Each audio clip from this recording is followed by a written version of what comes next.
The Waco History Podcast is sponsored by Brotherwell Brewery on historic Bridge Street in Waco.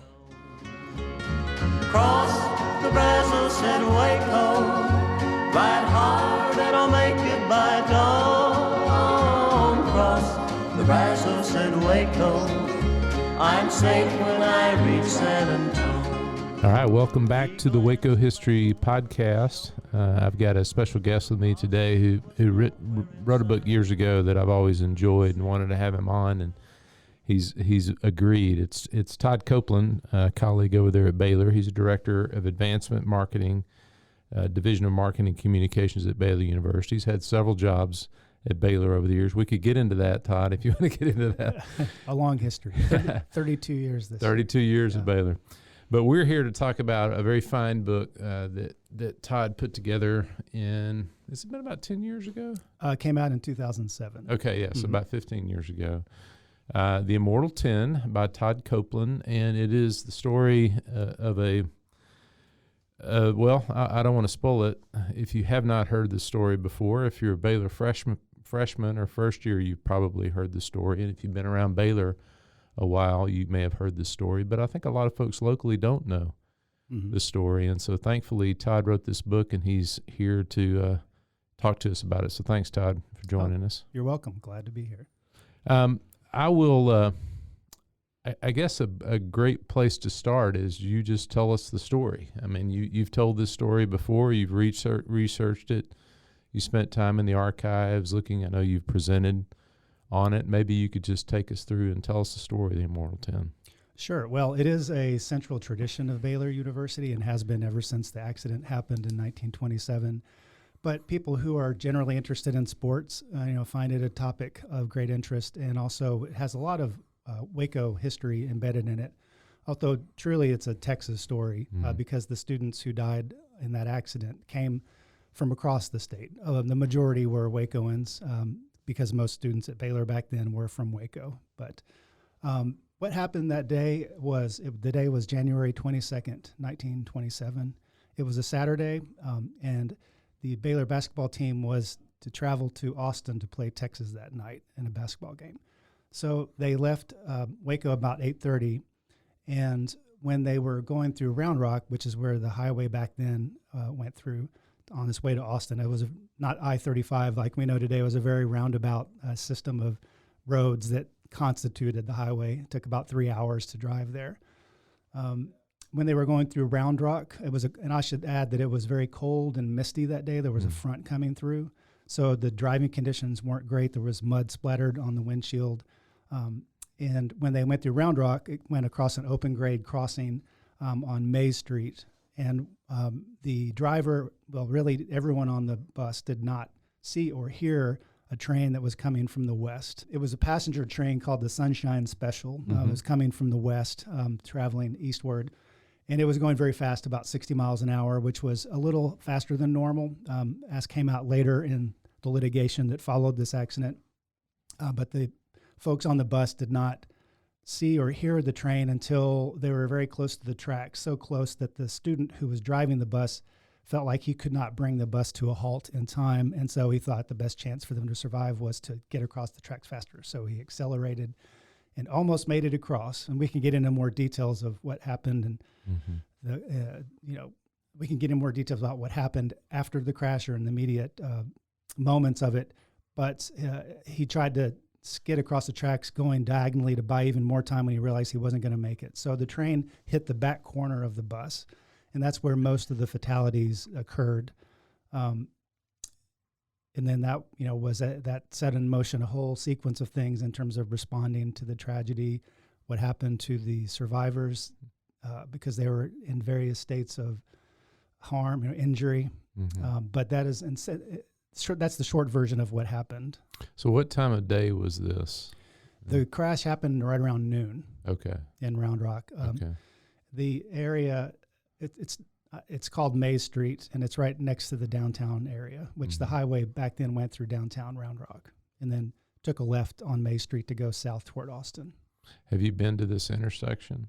Oh, yes, many times. And first just to see it, but then there have been several events over the years that drew me there. One in particular was very rewarding, and this was about 6 years ago, I believe. The city of Round Rock, in particular, the man who was mayor then decided to honor the memory of the Immortal Ten, which had not really been central to the city's history, because more or less they just considered it, those who remembered it, as something that was tragic and random. But it was an important event, in Baylor's history and Texas history. And so the mayor wanted to rename the bridge that eventually became built over the railroad tracks on May Street. They wanted to rename it the Immortal Ten Bridge. And they invited all of the descendants of the families who lost their sons in that accident, but also the survivors, the descendants of the survivors. So they had quite a crowd in place. And it was meaningful to me because I had interviewed a number of those descendants, in particular of the survivors, on the phone. So I got to meet them in person, and it was very meaningful to them. So that was, I guess that's the last time I've been back to the site. Yeah, and of course, this is a era where was this an unmarked crossing? Right, Yeah. It was an open grade crossing. Yeah. And one of the aspects that one of the elements that came out of this accident was legislation to create funding for highways to be built over underpasses or overpasses at railroad crossings. It didn't start happening until several years after the accident because of that being very expensive, and it wasn't uniform. Of course, today you can see highways that go across, level grade crossings like Highway 6 down in, Hearn and such. But that was an initiative that came out of this to increase the safety of these intersections. Sometimes you will hear in connection with the story that this is also the reason why school buses had to come to a stop at crossings, but that's not accurate. That happened in the 1930s from another horrible bus accident with school kids. But the two are related, obviously. Yeah. But these crossings like this it wasn't unusual. I mean, it was rare to have collisions of this size, but Right. But I know of several different cases where there were car, train kind of collisions at crossings like this. Correct. It was just really a product. I said there was a lot of litigation that came out of this accident from survivors' families and attempted to recoup losses from the university, which had an insurance policy, and also the train company, which was part of the Missouri Pacific Rail Lines. There were several that went to court. So that's where I found a lot of the details that I wrote into the narrative of the moment. And what happened in particular was it was cold and rainy. Like I said, the visibility wasn't as good. Also, the student who was driving the bus, which was his student job, he was an athlete, but he also, needed to make money for living expenses. His name was Joe Potter from West. And he was not familiar with the highway at all. The coach, his name was Ralph Wolf, he was familiar with it, and he was standing at the front of the bus looking for trains. But with the visibility being low, and also as the court proceedings showed, there was a passenger car, and several box cars lined up on a siding that blocked their view to the west, and the railroads were found liable for that. But the train was blowing its whistle, and in fact, there was a car that was traveling behind the bus, and they were interviewed, in newspapers, and they said they heard the whistle. So for some reason, the people on the bus, the driver, the coach, did not hear the whistle. And so it was only when they got far enough toward the tracks that they could see around the siding, the boxcars on the sidings, that they saw the train coming. And at that point, based on the information that was in these lawsuits as to how close they were at that point, I figured out that the driver had about 4 seconds to react, which is not much, although he was going pretty slow. But he just decided he couldn't stop the bus quickly enough, given that short span of time. The coach was the one who first saw it, and he yelled out, and then Joe Potter had to make this decision, but it was a split-second decision. And I have talked to people at Baylor who knew him. He was, like several of the students that died, he was a member of the Baylor Chamber of Commerce, which was a student organization which mostly raised money for athletic events at the time. But he would come back to homecoming over the years to see his fellow chambermen, but he would never talk about that day. It just haunted him. As you could understand, it would. Yeah, the other kind of recollections, I would imagine many of these deaths were probably instantaneous with the collision that occurred. Yeah, on we the can back get of the into bus. some more of the details of the accident for sure. Yeah. And one thing that's good for folks to know is when we talk about a bus, it's not like a giant school bus of today. Mhm. It was what's called an REO parlor bus. Mm. So it's more like a giant minivan. It was about 25 feet long, 8 feet across. It had room for about 22 people, which was the total that was on there by the time the collision happened. Mm-hmm. Originally, there was only 21 passengers, but we can talk about that 22nd one because there's a very interesting story surrounding him. His name is Ivy Foster Jr.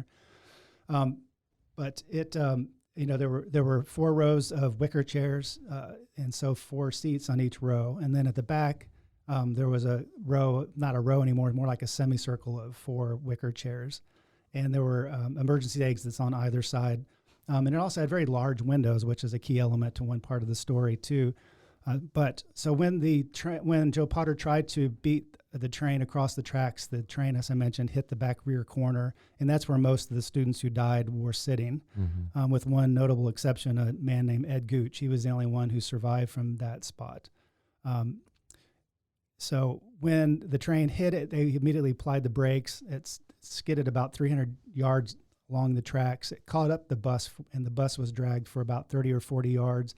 In the top of the bus, as you can see in this photograph I have, but folks listening can't, but it was completely destroyed. The top and the sides were torn off of it. And so when the survivors started staggering around in the aftermath of the crash, they saw Baylor's, the green and gold jerseys scattered everywhere, wicker chairs everywhere, bodies piled up. One relationship that we can get into some more detail on is 2 students, Weir Washam and Clyde Abe Kelly. Abe was his nickname. These were star athletes in Waco history. They played for Paul Tyson's football team at Waco High that won the first state championship there, and then took that culture of excellence to Baylor, and it really turned the Baylor program around too. But they were 2 of the students. I mentioned Ed Gooch was the only one who survived. I was wrong. Weir Washam also survived, but that's because at the very last second he jumped out of the window at the back. My goodness. Wow.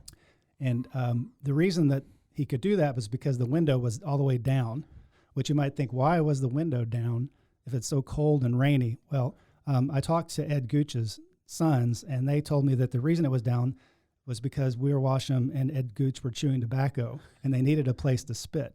So the window was down. And so in the moment of the crash, when they were angling across or about to get to the tracks, Weir Washam could see that, and he was standing next to the window. He could see that this train was coming, and he just instinctively threw himself out of the window. Oh my gosh. Right. And so I mentioned these 2 were star athletes. They were also childhood friends. They were best friends.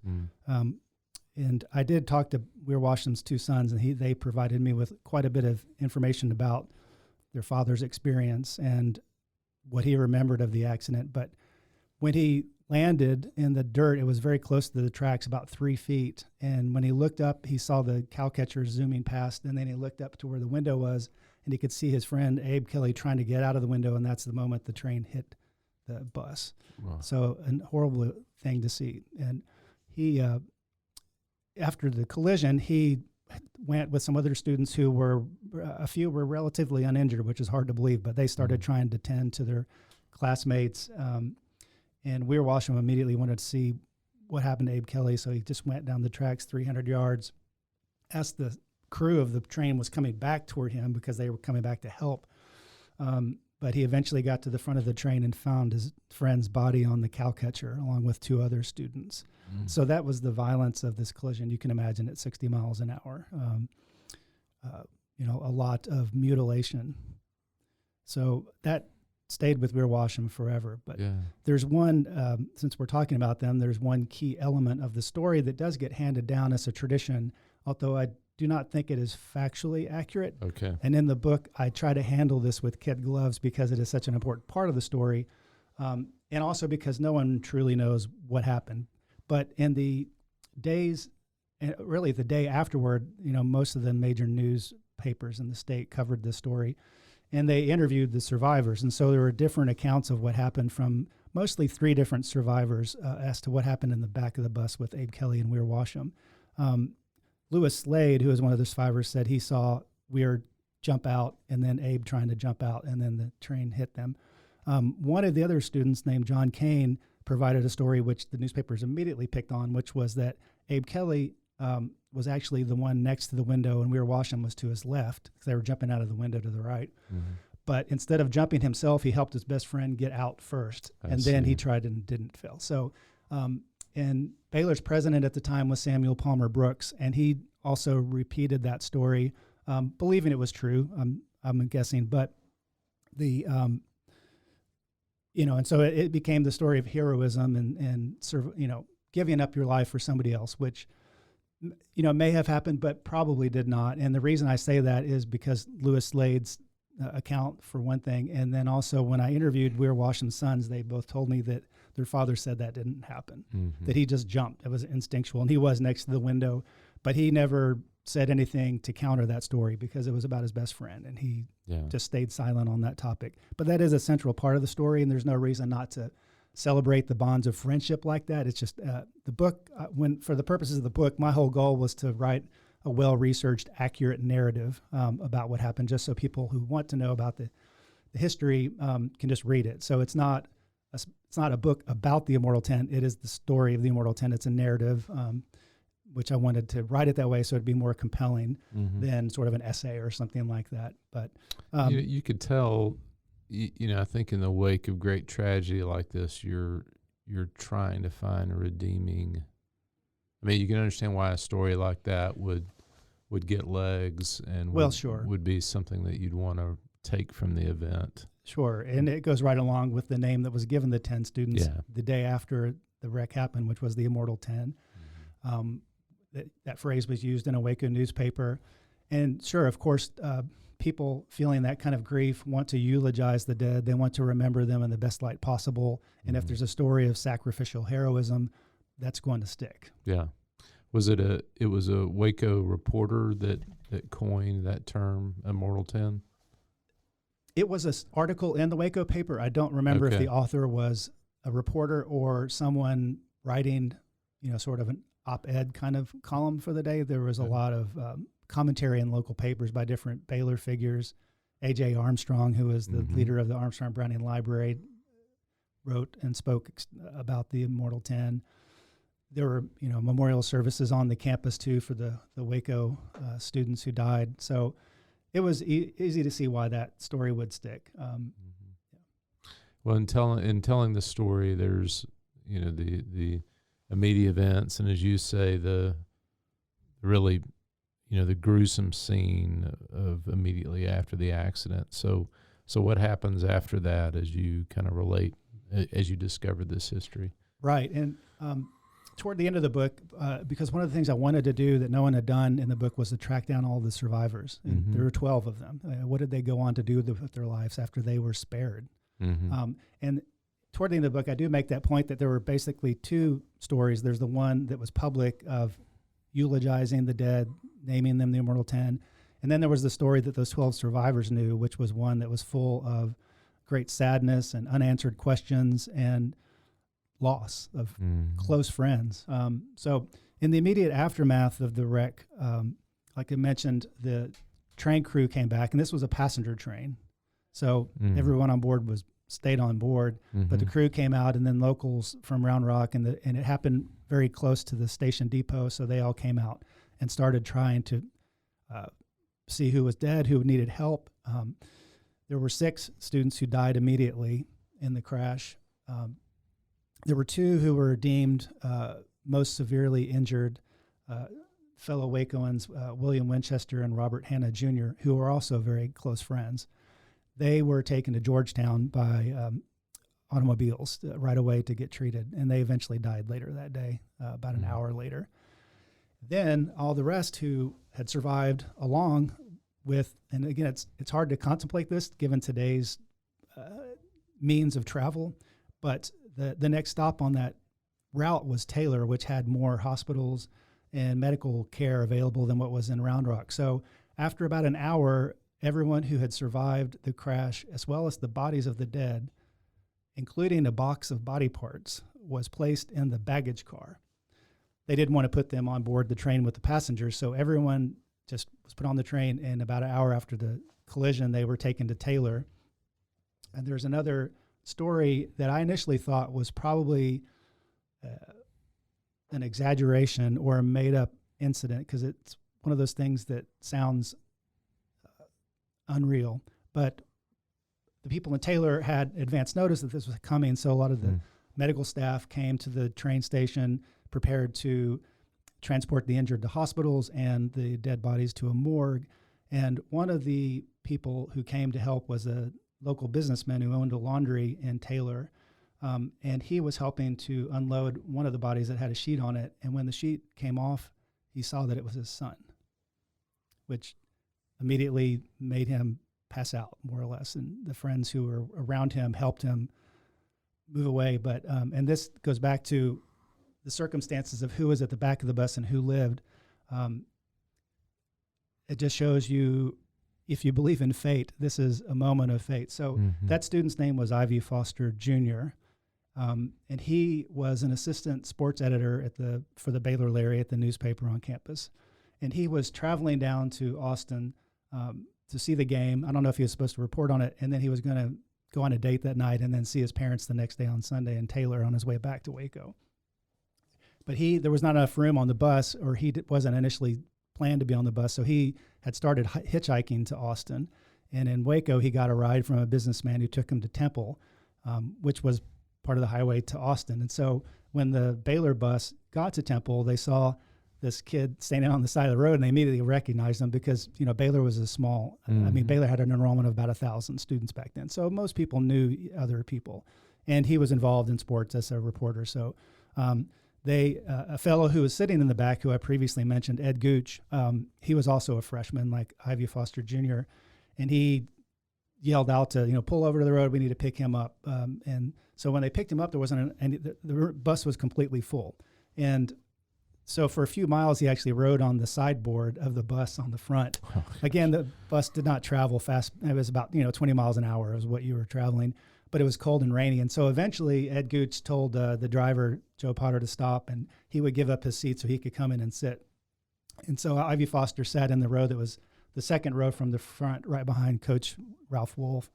And Ed Gooch went to the back of the bus, which was already full, but he just sat down on the floor or sat in a chair. And I mentioned he and Weir Washam were chewing tobacco, and that's why the window was down. Well, when the train hit the bus, Ed Gooch was miraculously thrown free without any injury, and Ivy Foster was the only student on the bus at the front of the bus who died, and that was from debris hitting him. So, and Ed Gooch he was also in the Chamber of Commerce, and he was, I believe, the only survivor who spoke to Baylor students, who came back and spoke to them about it. And he did that a few times in chapel. And he, of course, mentioned this as being something that he felt horrible about, because the person he gave his seat to ended up dying, but also blessed with life after that, giving his seat up to someone. And so he just really, when he talked to Baylor students, that was primarily what he spoke about, was viewing your life as a treasure, and not taking anything for granted, trying to make the most of every day that God gives you to live, because you never know when it will be over. And for him, it would have been, had not this moment happened where they saw Ivy Foster on the side of the road. And then, the loss for a father to see his son dead, but he had no idea that Ivy Foster would have been on that bus. It was just out of the blue, and such a tragic moment. Yeah, that's horrible. And so the players that were transported to the hospital there, you mentioned the 6 died on the scene and 2 died. Right. And then 2 died in Taylor. Okay. Later that day. Just internal injuries probably, or? Yeah. Right. Just internal injuries. And then there were a few students who were pretty severely injured, and they were hospitalized for several months, in the case of one fellow named Wesley Bradshaw. And he was just a guest who was on the bus. He had been a football star for about 4 or 5 years before, and I think he was friends with the coaching staff. But his back was very severely injured, and one of the lawsuit that went to trial that I was able to gather details of the accident from was resulting from Wesley Bradshaw's lawsuit. But yes, 2 of them died in Taylor, and the ones that were severely injured stayed there. But and again, this is one of those things that wouldn't happen today. But the 4 students who were relatively uninjured kept going back to Waco to go home to their dorms. And they arrived in Waco around 6 that night.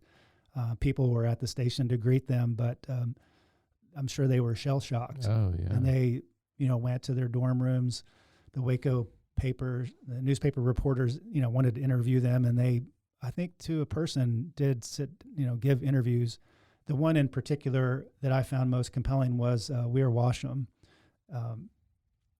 He was completely devastated, and to deal with that, he went to where Abe Kelly lived, and Abe Kelly lived in a fire station that was near Baylor's campus. That's where he worked to make money, and he also boarded there. And so he went to the fire station and sat on his friend's bed, just grieving.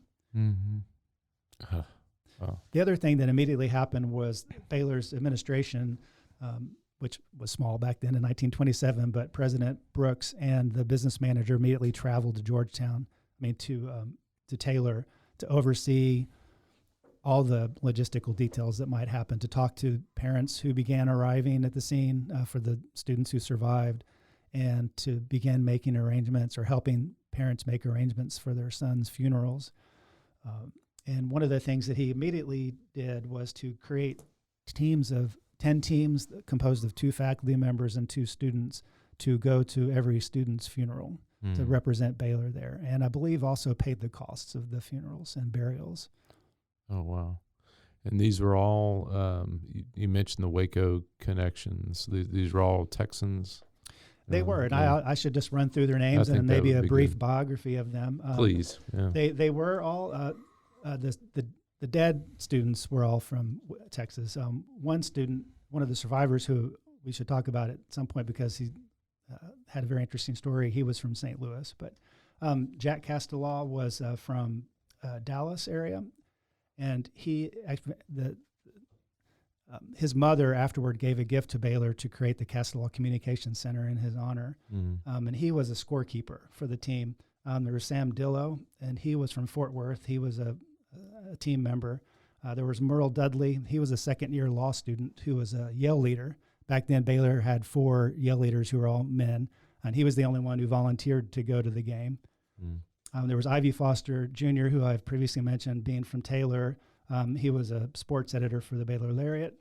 There was Robert Haley. He was from Lott. He was a basketball player. And I should add here that most of these athletes were multi-sport athletes back then. They played football, most of them primarily football. Then they also went on to play basketball and baseball usually. Some of them also did track. Abe Kelly was a very talented athlete. He did all of those. And Robert Haley also played. So a lot of these fellows were backups on the basketball team. But the one that stands out in that regard was Robert Hanna Jr., who only played basketball. That was his love. And he was a returning starter and had made the starting rotation again in 1927 and was becoming more of a leader on the team. There was Clyde Kelly, whose nickname was Abe. That's how he was always referred to. And he was from Waco. Robert Hanna Jr. also was from Waco, but his family had moved to St. Louis the previous year. And so they had to travel from St. Louis after the wreck.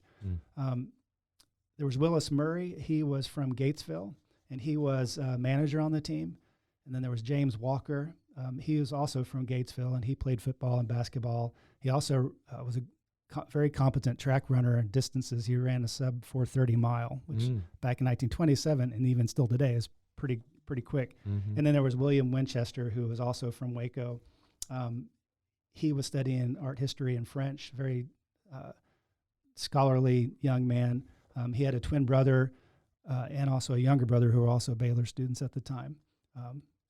So there were a lot of connections of friendship between these students who died. I mentioned Abe Kelly and Weir Washam, but William Winchester and Robert Hanna Jr. were also very close friends.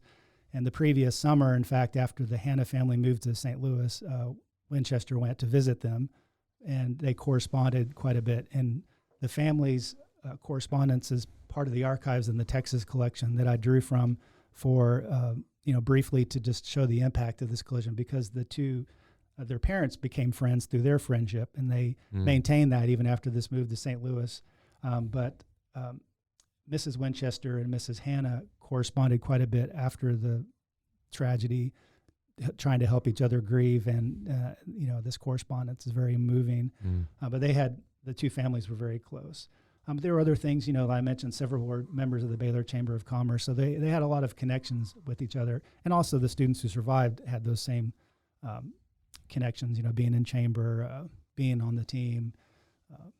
You mentioned one of the things that you wanted to do with this book was that hadn't been done is pick up the story for the 12 that survived the accident. And so what are some of the stories that stood out to you from, you don't have to give the whole book away.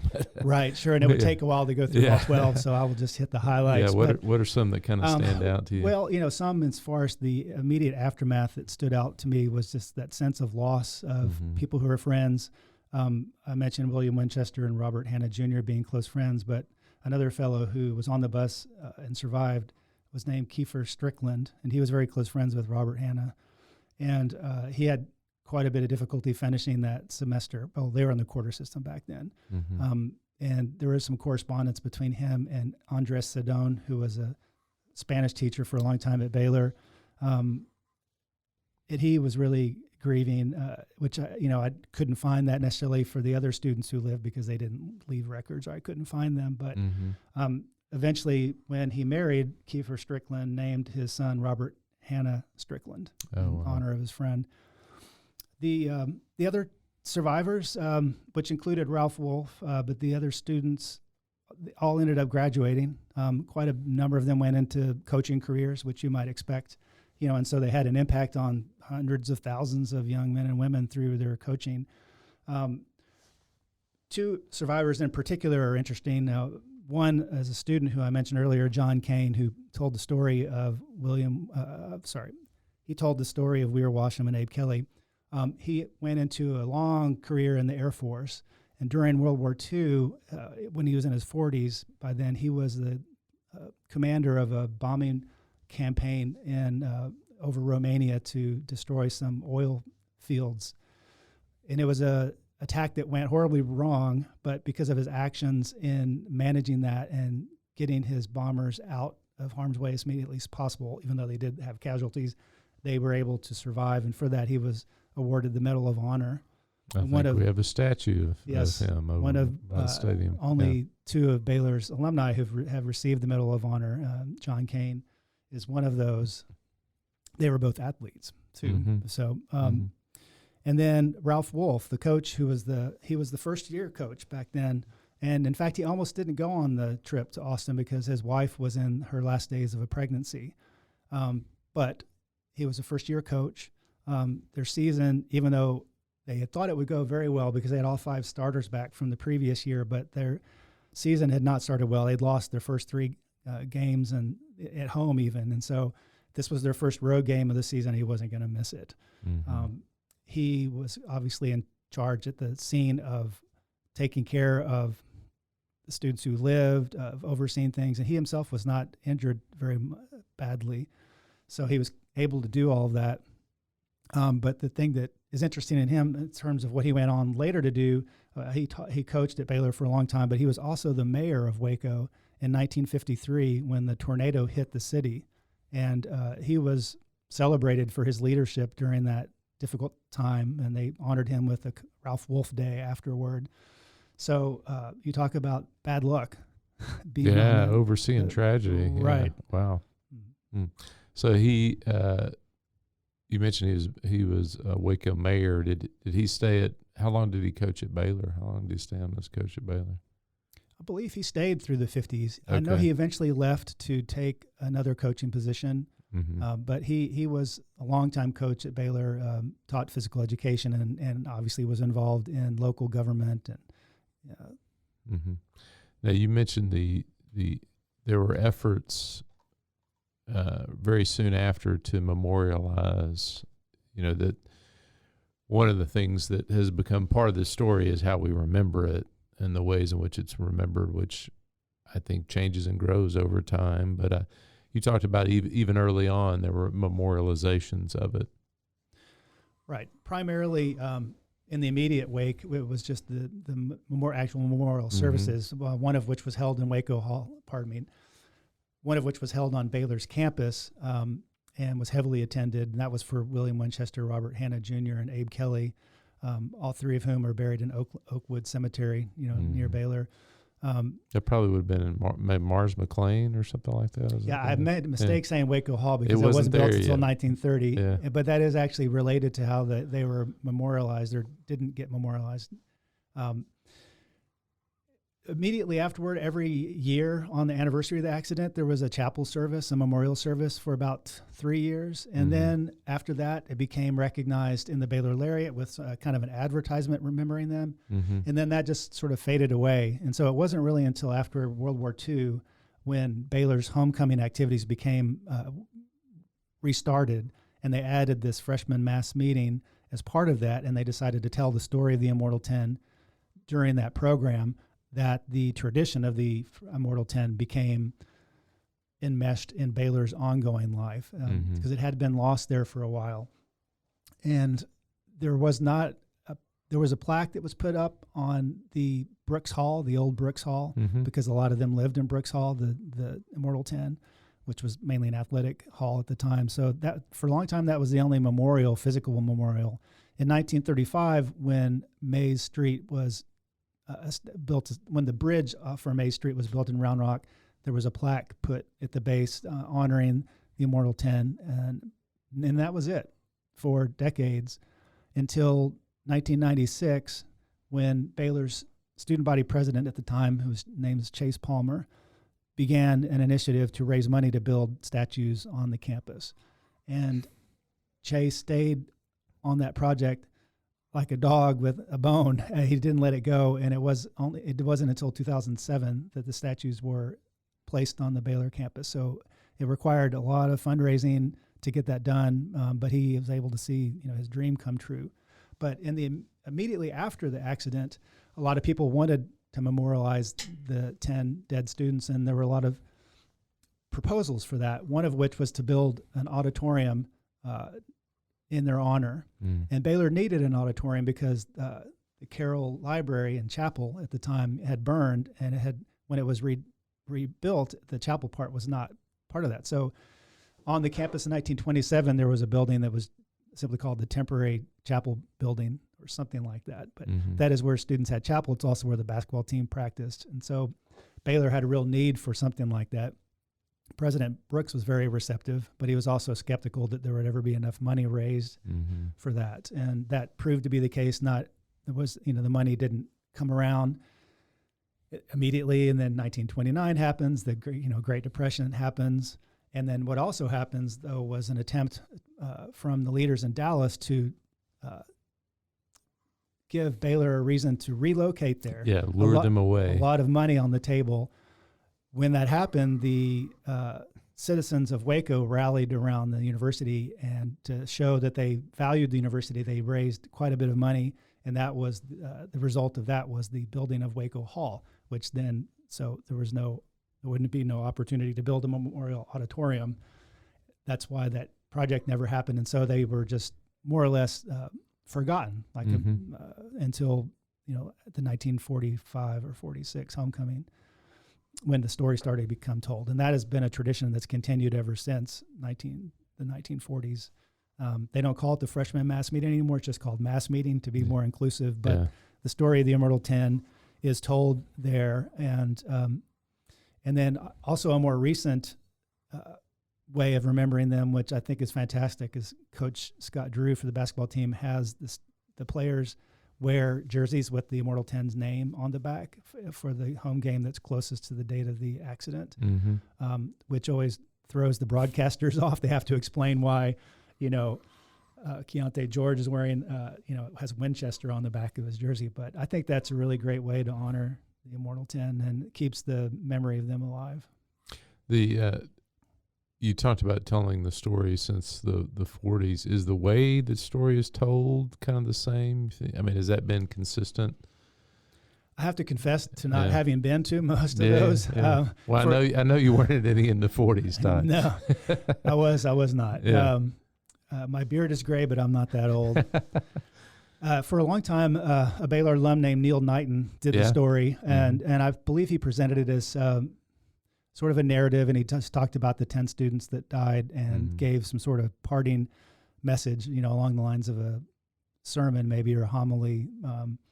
I'm not sure exactly how it's told today, and I have to also confess that when I was a freshman, I did not go to the freshman mass meeting, so I came to the story late, but I have a good reason for that, and that was because that fall I was on the cross-country team, and we had practice at 6 a.m. every morning, and so I was asleep by 9 or 10 on a good day, or otherwise doing homework, but the mass meeting back then, if I remember right, was at midnight, so I was not, I was in a different world, so... What are your thoughts on the memorial that's there now, just the way in which that came together? I think it was really well done. Obviously, having 10 people to represent was a bit of a challenge, but the sculptor did a great job, and I wasn't involved in any of the details on how they were going to do it, but they have 4 of the athletes that are, or the students who died are represented in stand-alone statues, and in the back is a wall, like a bas relief, where they come out from the back of a wall. So they're not life-size, they're a little smaller than that, but the likeness is pretty good. I did help provide photographs that I had gathered for the book to the team that was working with the sculptor so that he could have good reference for the likeness. And then they provided them with different objects that connected to who they were. So Ivy Foster Jr. has a reporter's notebook in his hand, and Merle Dudley has a Yale leader's what's the like cone, megaphone. the megaphone, Yeah, right? yeah. So it's really well done, and having it right at the heart of campus, right next to Pat Neff, makes a great impression. Students walk past it every day. They might not stop and look, but it is a physical reminder of the tradition, which is what motivated Chase Palmer in the first place, because his thought as a student body president and knowing this tradition, having heard the story at the freshman mass meeting, his thought was that there needs to be something more than that. If this is so important of a tradition, they need to be physically represented. And there is something to that has an immediate impact on you. I think it's very powerful. My friend Clint Patterson attests that he was the body model for Abe. Is that right? Kelly, that's at the front of the holding the basketball. At the Right, front, holding the basketball. Yeah. So, one of the most challenging writing projects I've ever had was after the money had been raised, that we were building, putting the sculptures in place. They needed a plaque on the back that told the story of the Immortal Ten, and so the people who were in Baylor's development office that were handling this project thought, well, who better to do that than the person who wrote the book? So they gave me a very strict word count. You remember how many words it was? Yeah. I do not, but probably in the neighborhood of 150. It's Really short. restrictive. So I had to try to think, what can I say factually that conveys some of the details of what happened and also has an emotional component to it of memorializing them. And I think I went through, 18 or 19 drafts of that, scrutinizing every word. But that is something I'm proud of, that if you walk by the memorial and you read the plaque in the back, those are my words. Well, if you're listening to this on campus, walk over and see how good a job Todd did in distilling that. If there are any typos, don't let me know. So how did you come to the project? You invested considerable time in doing this, so I'm just interested in how you came to it. Sure. Well, I have just a general love for Baylor history, in particular that time period, the 1920s in American history, but also at Baylor, because I'd long been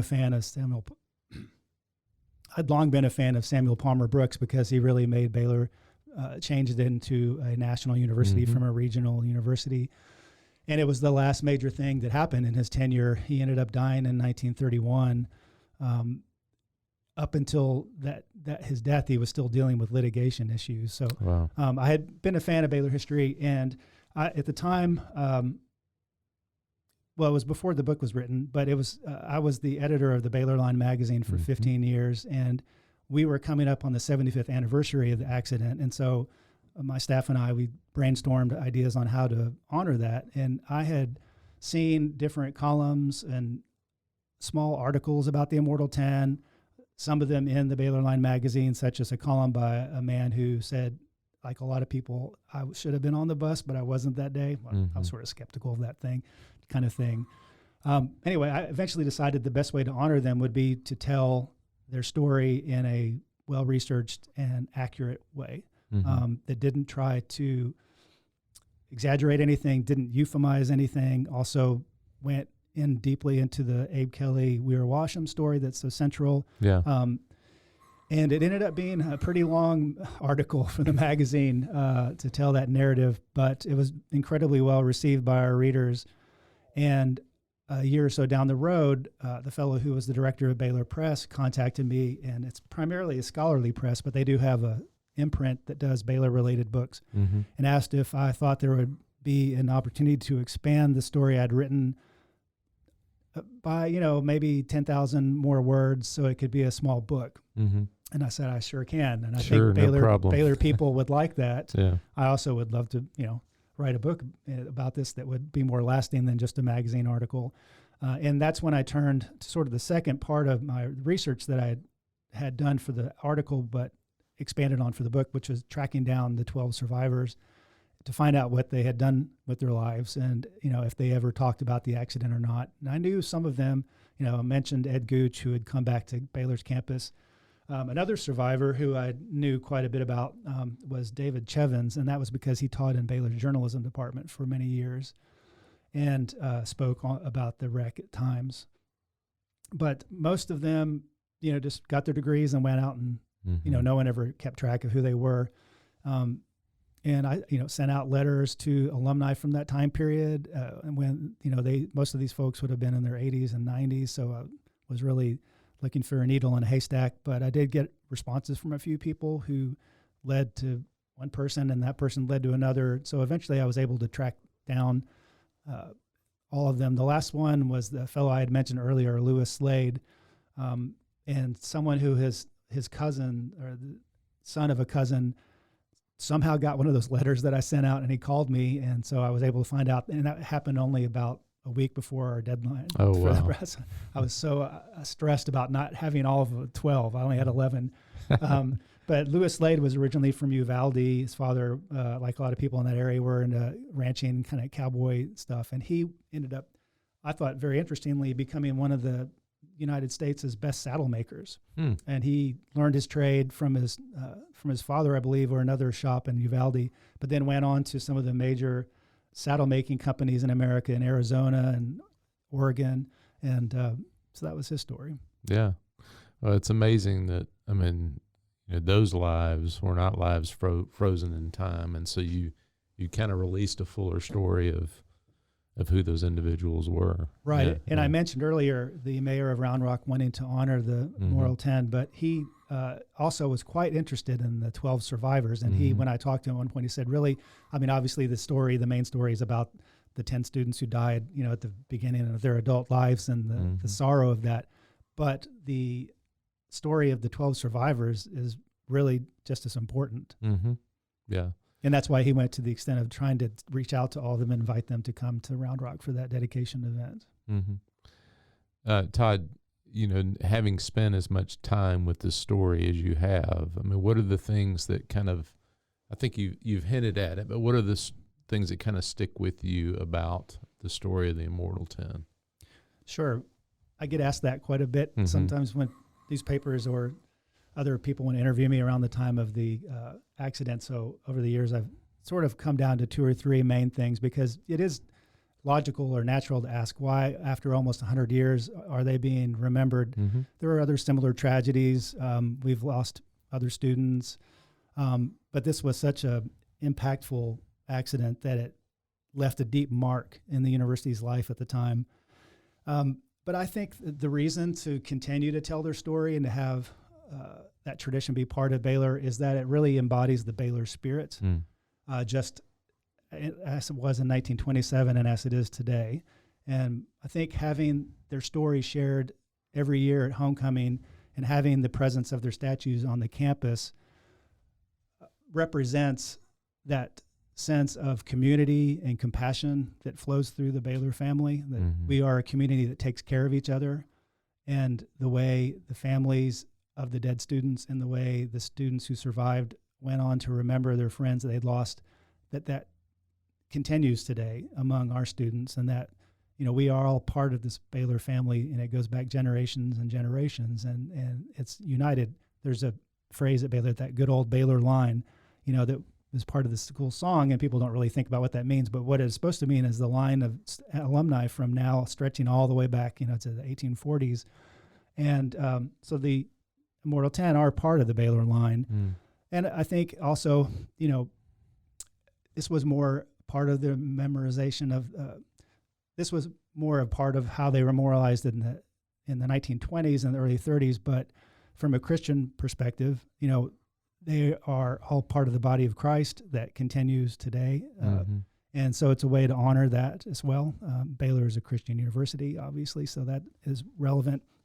And then I think the last thing that makes an impression on the current Baylor students is it is a story to shock you into understanding the blessing that you have of existence. Wow. It is not given. Any day could be our last day, just like it was for those 10 students. That might sound morbid, but it is also a way to view your life as a treasure that was given to you by God, and which you should do everything you can to make it matter, every day. I mean, we can't do amazing things every day, but we should remember that every day is a gift. It's not something that we should take for granted. And I think that that is something that the presenters at the mass meeting talk about, because it is a message to your students of today to make the most of your Baylor education and make the most of your potential to live to your fullest. And that ended up, I mentioned that President Brooks died in 1931. He died about a week before the graduation ceremony, and so he was not going to be able to give the commencement charge. So he dictated his message to one of his fellow administrators that was read at the graduation ceremony, and it has since become known as the Immortal Message. And I provide that at the end of my book because I think they are linked not just by the word immortal, but I think that his message in that speech came from his experience as being the leader of the university when this tragedy happened 4 years earlier. And that is, he says famously to the seniors of the past and the seniors of today and the seniors of tomorrow, have a care for Baylor, make this university the great university that it can, and don't have fear, have courage, achieve what you can in life. And I believe that the tragedy of the Immortal Ten and the message of the Immortal Message are very linked together, and that message is shared today too with the students, like I just mentioned, make the most of your life. Yeah, and I think the fact that the tradition was for first-year students to hear that. I mean, that moment in life that's such a vapor and goes by so quickly, to make the most of it. I do think that's part of what the meaning of the retelling of the story.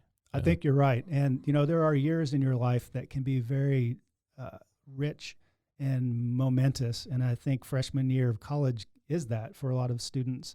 I know that was my experience. I have had sons who've gone to Baylor, and you end up making lifelong friends just by chance of being roommates or on the same floor of a dorm. And it is such a wealthy time of events and activity that there's so much that happened your freshman year. And so it's a very good message for freshmen to hear. Mm-hmm. Well, I really appreciate the work you put into this. I will say Todd's book is available at the bookstore. I know it's a standard at the Baylor bookstore if you would like to pick up a copy. Other places it's available in town?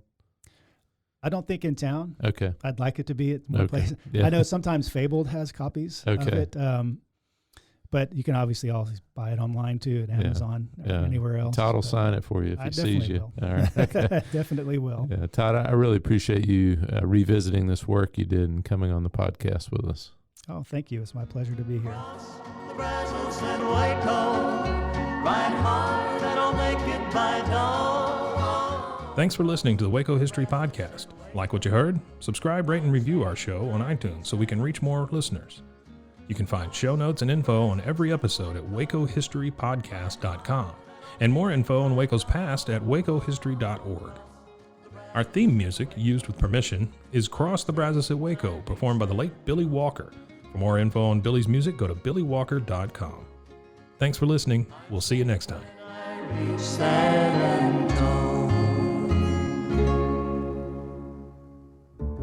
This has been a Rogue Media Network production.